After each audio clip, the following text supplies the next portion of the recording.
sommaire de ce 19h30, le rebond de la Covid-19 au Burkina Faso. Eh bien, le gouvernement essaie de se rattraper et annonce plusieurs mesures. On parle de la perspective de l'introduction du vaccin au Burkina Faso, mais aussi et surtout de l'augmentation des lits de réanimation. On va en parler en détail tout à l'heure dans ce journal. Dans ce 19h30 également, cette enquête de l'Alliance pour refonder la gouvernance en Afrique, selon une enquête de l'ARGA, eh bien, les flux financiers, le financement de la campagne a eu un impact énorme sur les résultats des élections. Tout à l'heure, vous saurez qui a dépensé le plus et puis pour quels résultats. Chronique corps de ce journal, eh bien, la loi des finances 2021, on annonce de nouvelles taxes. Ces nouvelles taxes vont avoir quel impact sur le consommateur final? On en parlera tout à l'heure. Vous verrez les différents secteurs dans lesquels ces taxes vont notamment intervenir. Voilà pour le sommet, bonsoir et bienvenue. L'argent, c'est le nerf de la guerre. Cette expression, vous l'avez sans doute déjà entendue et à plusieurs reprises. Eh bien, elle n'a jamais été aussi vraie que dans le contexte électoral que nous venons de traverser, c'est-à-dire la campagne électorale. C'est du moins ce que révèle une enquête de l'ARGA. Selon l'Alliance pour refonder la gouvernance en Afrique, eh bien, le financement de la campagne a eu un impact énorme sur les résultats des élections. La question, c'est qui a le plus dépensé et surtout avec quel impact sur les résultats des élections. Majid Bakoua. Le MPP est le parti politique qui a le plus dépensé au cours de cette campagne électorale. Il est suivi par le CDP, l'UPC, le NTD et la DFRDA. C'est ce qui ressort du rapport de l'ARGA, l'Alliance pour refonder la gouvernance en Afrique. Selon l'enquête, l'argent a eu un poids énorme sur le processus électoral. Tous les partis politiques ont fait un geste à l'endroit de l'électorat, que ce soit en espèces, en vivres, en carburant ou en gadgets. Cette générosité des formations politiques n'a d'autre intention que d'influencer le choix des électeurs. Toutes ces pratiques ont permis aux partis de reléguer au second plan le discours politique au profit de la ressource financière selon Arga Burkina. Je crois que de plus en plus, on est en train d'entrer dans un système où le discours politique est relayé au second plan au profit de l'argent et en tout cas de la capacité à mobiliser et à distribuer des ressources aux acteurs. Mais il n'y a pas que l'argent liquide seulement, il y a aussi que, pendant même la campagne, il y a des distributions de vivres, il y a un certain nombre de présents qu'on accorde à un certain nombre de catégories d'acteurs et qui font effectivement que ça contribue à influencer effectivement les choix des électeurs. L'enquête a aussi permis de relever une nouvelle tendance qui consiste pour les jeunes à créer une expertise qui leur permet de mener de la mobilisation au profit des partis politiques. C'est-à-dire, quel que soit le parti qui vient, et vous payez le prix qu'il faut en fonction de votre enveloppe immobilière du monde. Vous voulez transporter des militants dans leur zone pour aller vers un stade pour votre meeting, vous dites combien de femmes ou d'hommes vous avez besoin et combien vous avez, et ils essaient effectivement de faire le travail. Donc l'un dans l'autre, on se retrouve dans une sorte de marché dans le processus électoral où il y a à la fois une offre et une demande qui malheureusement s'éloignent des offres politiques ou de la demande en termes de proposition des candidats. On s'écarte fortement de cette situation et c'est bien dommage pour le processus démocratique. L'enquête a concerné 5 régions qui sont le centre-nord, le centre-ouest, la boucle du Moun et le Haut-Bassin. Au total, 358 personnes ont été interrogées au cours de cette enquête. Et justement, l'un des grands gagnants des élections couplées présidentielles et législatives du 22 novembre dernier, c'est bien le NTD, le Nouveau Temps pour la démocratie, a réussi à faire élire 13 députés à l'Assemblée nationale. Alors, quand vient le temps de faire le bilan, le parti montre sa fierté en énumérant les ingrédients qui ont fait son succès. Que d'acclamations pour saluer la percée mémorable du Nouveau Temps pour la démocratie aux élections couplées du 22 novembre 2020. Rochma Christian Kabouré, le candidat soutenu par le parti, est arrivé premier à la présidentielle avec plus de 57% des voix. Aux législatives, le parti a réussi à faire élire 13 députés. Pour Vincent Dabilgou, le leader du parti, la victoire est en partie due à une volonté de réaliser l'impossible. Nous avions su cultiver, nous avons su construire ce qu'on peut appeler une certaine philosophie, un esprit et une certaine vision. Cette vision-là, c'est de marcher ensemble vers ce qui est impossible. Nous avons pu démontrer que nous sommes véritablement installés dans ce que les gens pensent que ce qui est impossible, là, c'est là-bas où on rentre.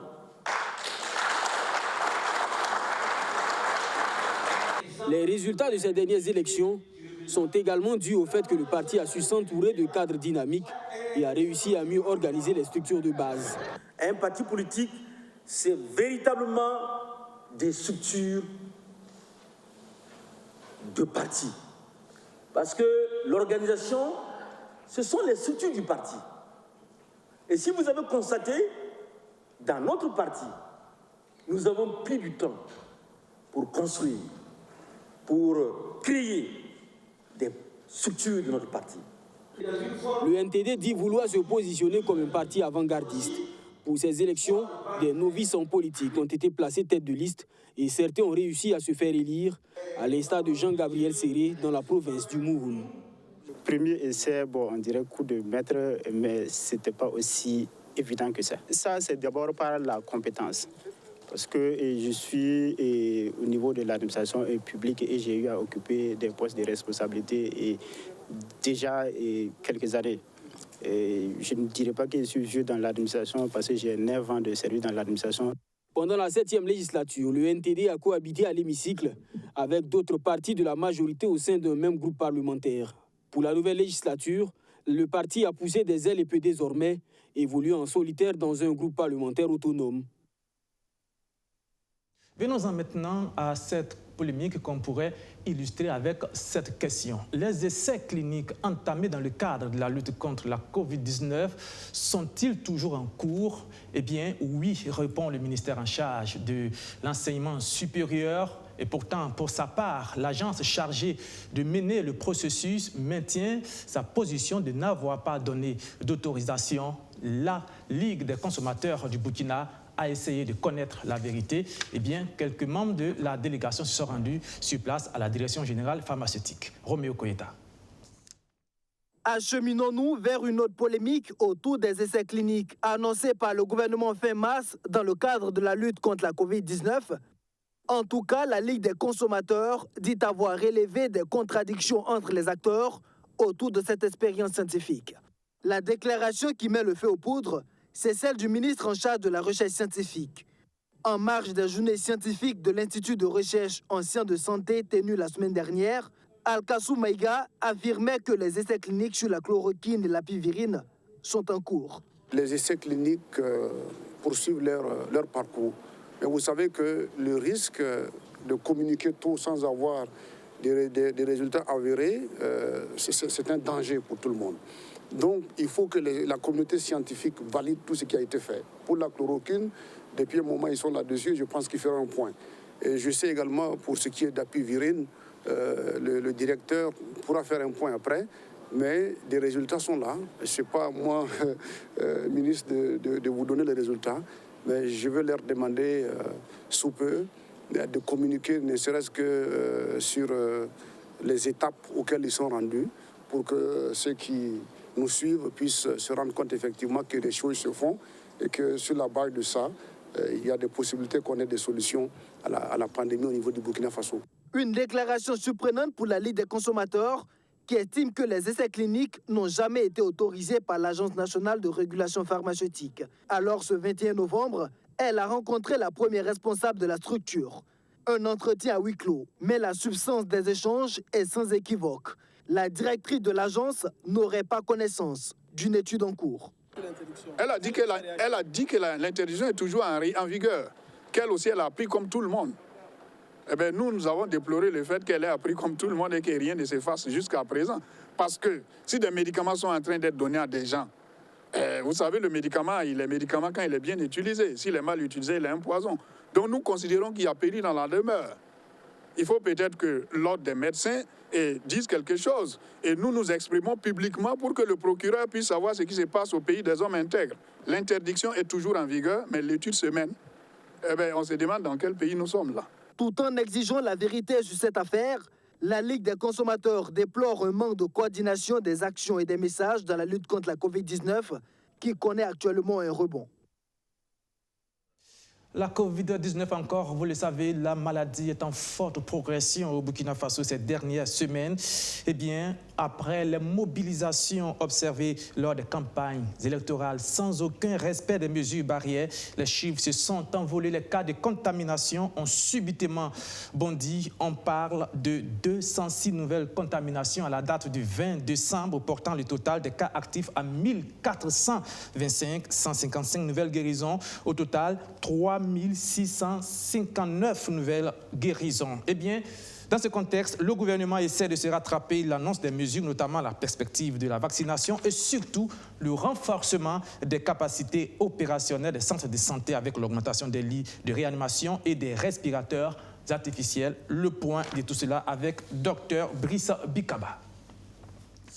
Le nombre de tests réalisés, de manière globale, on note également une augmentation du nombre de tests qui sont réalisés, avec une moyenne donc de 15 000 tests par mois. À titre d'exemple, en septembre, nous avions noté 16 345 tests. En octobre, nous avons noté 8 499 tests. En novembre, 14 879 tests. Et en décembre, nous n'avons pas encore terminé le mois, mais nous sommes déjà à 15 212 tests.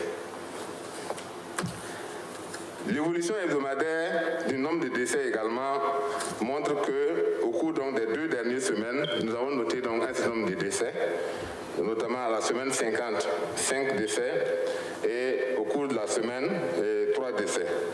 Donc en un mois, ça fait 8 décès donc, que nous avons notifiés.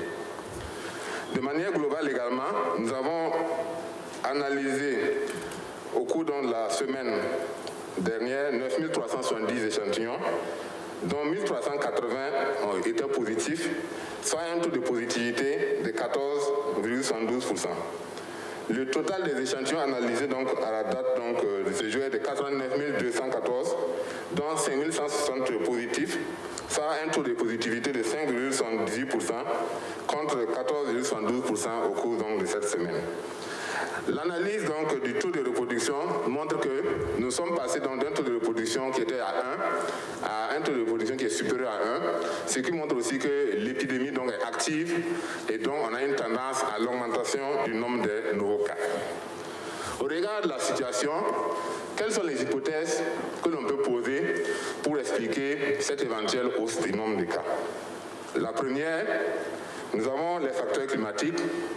Au cours donc, de la période de novembre à février, généralement, le système de surveillance notifie une augmentation donc, du nombre de syndromes grippal, du nombre d'infections respiratoires aiguës sévères. Et ça, c'est saisonnier, lié donc, aux facteurs climatiques, à l'harmattan qui souffle et la poussière. Donc cette augmentation est corroborée par une augmentation du nombre de cas dans plusieurs pays voisins qui ont également des similitudes climatiques avec la nôtre. Ce n'est pas la seule explication. Nous avons également le non-respect des mesures de prévention contre la Covid, notamment le port de masque, la distanciation physique, les grands rassemblements, etc. Donc ça également, c'est une cause qui pourrait expliquer le nombre élevé de cas que nous observons depuis quelques jours. La troisième cause, c'est la porosité des frontières. Il est vrai que les frontières sont fermées depuis un certain temps, mais l'analyse du système que nous avons mis en place nous permet de voir que plus de 700 000 passagers arrivent à passer au niveau de 16 points d'entrée. Donc pour les prochaines semaines, il faut qu'au regard de la tendance actuelle, il faut que nous réussissions à maîtriser la réduction de nouveaux cas. Il faut réduire ces nouveaux cas, essayer de casser cette chaîne de transmission. Éviter également qu'il y ait une létalité qui monte, parce que nous avons vu, lorsque le virus circule à un certain moment, il peut changer de comportement et on peut observer qu'il y a une augmentation de la létalité. En termes de perspective, c'est le renforcement des capacités de laboratoire, la mise en œuvre de la tarification du test du voyageur. Donc depuis aujourd'hui, les tests des voyageurs sont tarifiés à hauteur de 50 000 francs. Pour tous ceux qui veulent faire un voyage, c'est 50 000 francs. Pour le reste, ceux qui sont des contacts, des cas suspects, c'est toujours gratuit. Nous avons également le renforcement de la capacité d'accueil de prise en charge des malades, des maladies hautement pathogènes, la poursuite des préparations des capacités des principaux points d'entrée et la poursuite du renforcement de l'engagement communautaire et la préparation de l'introduction du vaccin de Covid-19 parce que nous avons mis en place un comité d'organisation pour l'introduction de ce vaccin.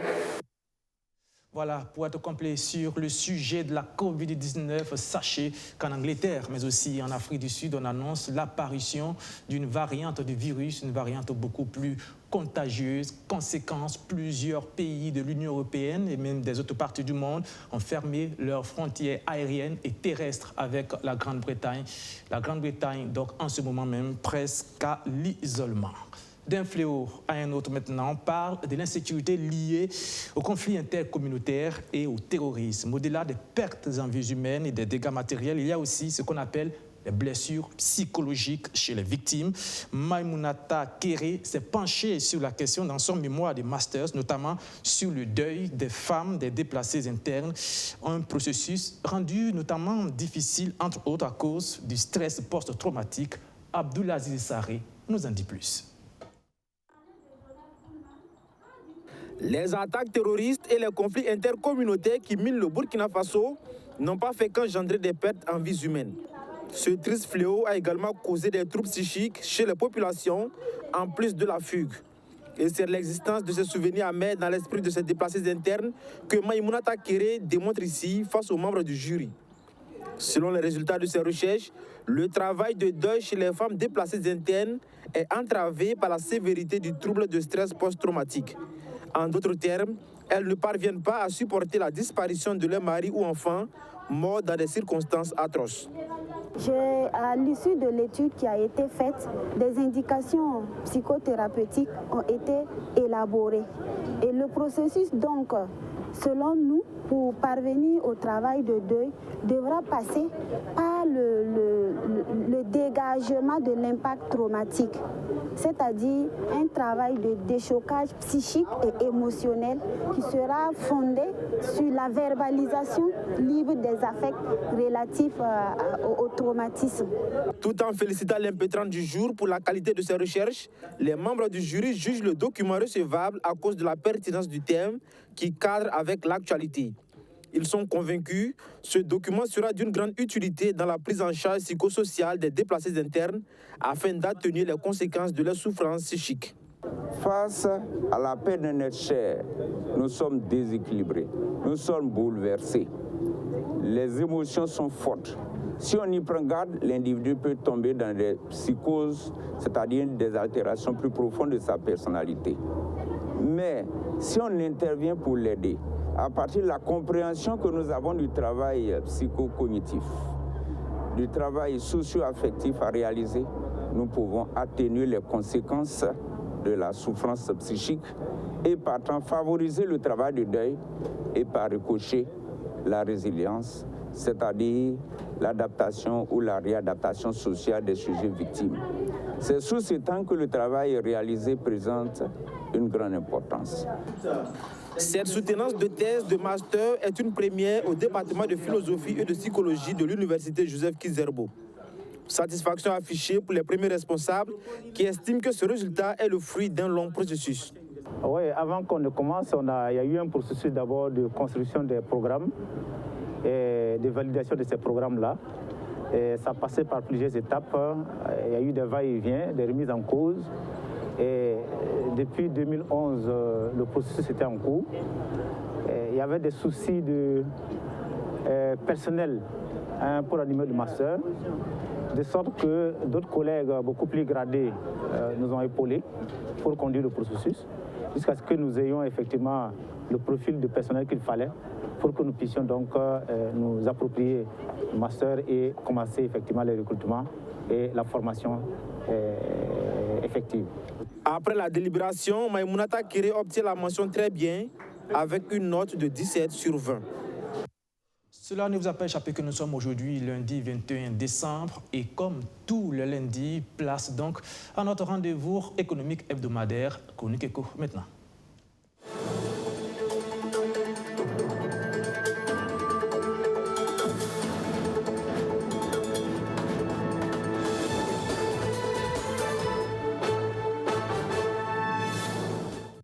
Ce soir, nous nous posons cette question. Quel sera l'impact des nouvelles taxes annoncées dans la loi des finances 2021 sur le consommateur final que vous et moi nous sommes? On ne le sait pas encore définitivement pour le moment. Ce qu'on sait en revanche, c'est que ces taxes vont concerner principalement les activités financières. On parle de transfert d'argent, d'opérateurs de change ou encore intermédiation financière. Rémi Lambert-Nébier nous en dit plus. Selon les prévisions de la loi des finances 2021, les recettes fiscales représentent 75,06% du budget total. C'est donc dit que le gouvernement compte sur ses propres moyens pour financer ses dépenses. Les services des impôts se doivent également d'optimiser le recouvrement. C'est ce qui justifie peut-être le changement de la durée de validité de l'attestation de situation fiscale. De 3 mois, elle passe à 1 mois. La pression est mise sur les contribuables. Si elle n'est valable que 1 mois, il faudrait en retour que l'on puisse ramener les paiements à 1 mois. C'est-à-dire garder les mêmes délais, essayer d'équilibrer justement pour qu'on puisse avoir une ASF que l'on va déposer, qu'on soit remboursé à temps et ne pas être obligé de recourir encore à aller faire une autre ASF. Si normalement on arrive à réduire le délai de validité, c'est que de l'autre côté, au niveau des impôts, il y a des services qui sont mis en œuvre, il y a des plateformes qui sont mises en œuvre pour que les délivrances de ces documents-là soient faites de manière plus rapide et plus sécurisée. C'est ce qu'on espère, c'est ce que je crois en tout cas, et c'est ce que la plupart des PME vont espérer et puis attendre. Désormais, l'attestation de situation fiscale est aussi exigée pour les demandes de cession du terrain par les sociétés immobilières et les cas de demande de renouvellement et de transfert de titres miniers et autorisations diverses. Mais la principale nouveauté, c'est celle-là, la TAF, la taxe sur les activités financières. Elle remplace la TVA et son taux est fixé à 17%. Ces implications ne sont pas encore clairement définies, mais banques, établissements financiers, intermédiations financières, opérateurs de change ou de transfert d'argent, tous sont astreints à prélever la TAF à partir de janvier 2021. Je ne sais pas s'il y a à s'inquiéter ou pas. Il faut déjà voir comment est-ce que les banques et les opérations et les autres personnes concernées, institutions concernées par la TAF vont réagir, parce que c'est à elles de facturer. Comment est-ce qu'elles vont facturer? Comment est-ce qu'elles vont récupérer l'argent? Est-ce que le client va préférer changer de banque si le taux est plus important et la taxe est encore plus importante ou autre? En fait, il faut voir déjà comment est-ce que ces établissements, ces institutions vont réagir face à cette nouvelle taxe, parce que c'est à elle de facturer, donc c'est à elle de se faire rembourser, et on verra après si au niveau du client s'il y aura une répercussion. Mais de toute façon, je crois qu'une nouvelle taxe, il y a toujours une répercussion, que ce soit en hausse ou à la baisse, il y a toujours un impact à la fin sur le consommateur final. Trop d'interrogations sur ces nouvelles mesures fiscales sont soulevées par les contribuables. Mais une note d'orientation de la Direction générale des impôts devra clarifier les choses dans les jours à venir. Les contribuables soumis au régime de la contribution des micro-entreprises sont aussi invités à se renseigner sur les nouvelles mesures fiscales, puisque cette taxe a été scindée en 2 sous-régimes et selon le chiffre d'affaires annuel.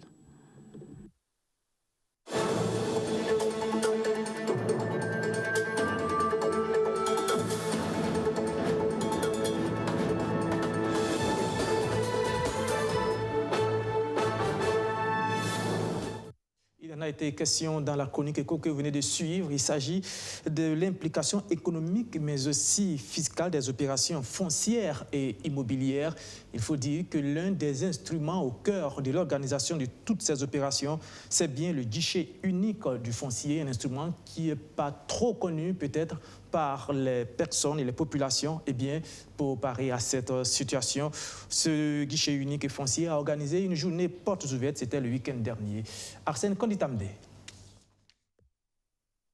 Les guichets uniques du foncier de Ouagadougou et Bobo-Dioulasso ont été créés dans le but de faciliter et simplifier les formalités domaniales et foncières aux usagers. Depuis leur création par décret en 2008, les guichets ont reçu plus de 400 000 dossiers de demande de titres et délivré environ 302 000 titres de jouissance et de propriété.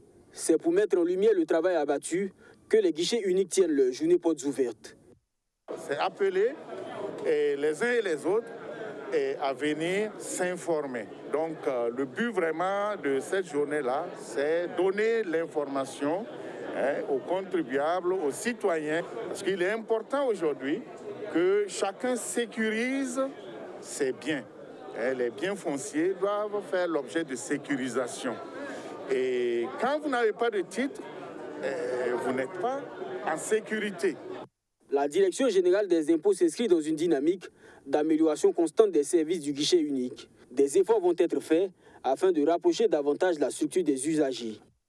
Cela se traduira par une meilleure organisation interne des guichets uniques du foncier pour assurer un bon traitement et suivi des dossiers des usagers.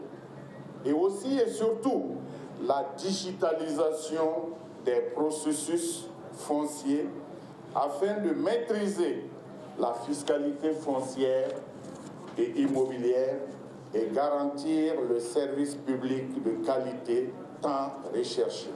La cérémonie a été également marquée par des remises de titres fonciers à des usagers qui en avaient fait la demande. Les journées portes ouvertes se tiennent sur 3 jours, les 17, 18 et 19 décembre à Ouagadougou. On parle toujours d'économie avec cet autre instrument qu'on appelle Marapanga ou pouvoir de l'épargne, c'est sa signification. C'est un projet initié par Suite Contact et la fêtière des caisses populaires du Burkina, inspiré des tontines traditionnelles. L'objectif visé est de contribuer à l'amélioration des revenus des populations qui n'ont pas accès aux services financiers formels. Le projet sera à son terme le 31 décembre prochain. Les acteurs ont alors fait une halte pour faire le point de la mise en œuvre et présenter les perspectives de continuité. Un bilan jugé d'ailleurs satisfaisant par les initiateurs. Le point de tout cela, Stéphanie Hien. Ces femmes viennent de divers horizons, mais ce qui les lie, c'est le projet Marapanga, un mot composé du moré et du dioula qui signifie pouvoir de l'épargne. À travers cette initiative, elles ont réussi à mettre en place des activités génératrices de revenus. Marapanga fonctionne en épargne collective sur une année. Le Marapanga est un mécanisme d'autofinancement inspiré des tontines traditionnelles. C'est généralement des femmes qui se réunissent entre elles et cotisent de l'argent et puis elles se prêtent entre elles cet argent. Donc ça fonctionne un peu comme les tontines traditionnelles. Il faut dire que le bilan du Marapanga est très satisfaisant au regard des résultats engagés. Selon le responsable du projet, 600 millions de francs CFA ont été mobilisés comme épargne par les bénéficiaires et près d'1 milliard de francs CFA leur ont été distribués sous forme de crédit interne. Le projet Marapanga a-t-il vraiment impacté la vie des bénéficiaires? Dans leur AGR, elles ont beaucoup bénéficié des crédits qu'elles-mêmes s'octroient grâce à leur propre épargne. Quand elles s'octroient les crédits, elles reviennent déposer le crédit avec un intérêt. Et cet intérêt-là, c'est pour tout le groupe. Et grâce au Marapanga, elles ont reçu des crédits et aussi notre appui. Et ce n'est pas seulement le crédit ni l'épargne. Nous leur avons aussi apporté des formations en entrepreneuriat pour qu'elles puissent encore régler et gérer leur AGR, leur activité génératrice de revenus. D'une durée de 3 ans, le projet sera à son terme ce 31 décembre 2020.